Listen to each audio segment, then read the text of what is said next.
If you're a new viewer or listener, this is the part of the show where we recognise someone who has done something extra special for charity or their local community. And I promise you that Martin Healy definitely qualifies as a national treasure. Over the last 20 years, Martin has raised more than £200,000 for charity. I'm delighted to say Martin joins me in the studio right now. Martin, thank you for coming in. Thanks very much for inviting me. Could you tell us a little bit about what it is you do? Yeah, so I do things a bit differently. So I'm a former paratrooper, and if you'd say to a dentist, would you sponsor him to clean his teeth? It's like saying no. So would you sponsor a paratrooper to run 25 miles? Probably not. Yeah. So would you sponsor him to do it with a washing machine on his back? Then potentially you do.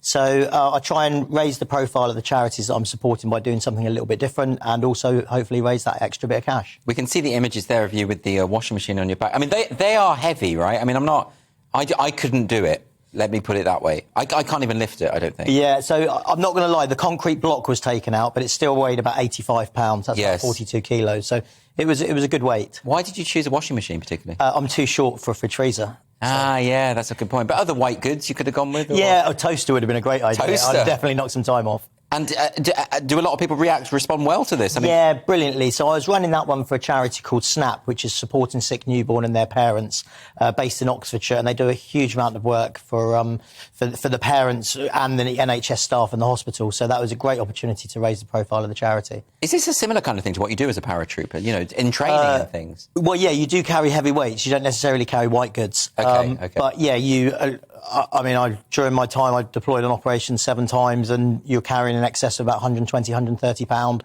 in hot conditions for long periods of time. So yeah, so you're used to it. In other words, this is something... Maybe I was when I was serving, but that was 8 years ago now, so it's a bit of a shock to the system. And what other sort of events have you done to raise So I did the Barcelona Marathon as the Captain America, the Olympic London Triathlon as the Incredible Hulk, a mental health charity called Restore, based in Oxfordshire, uses gardening as therapeutic activity for people with severe and enduring mental illnesses. So I did that as an 11-foot tree. So just generally things that stand out, so people ask about it and then subsequently ask about the charity. And I was really fortunate to be invited onto the radio and said, you know, would you sponsor someone, or would you buy someone a pint if they ran a marathon with a washing machine on their back? And if you would, well, perhaps you'd sponsor the charity to do that. I suppose that's the point, isn't it? If you come up with an interesting angle to it, it makes people much more likely to sponsor you.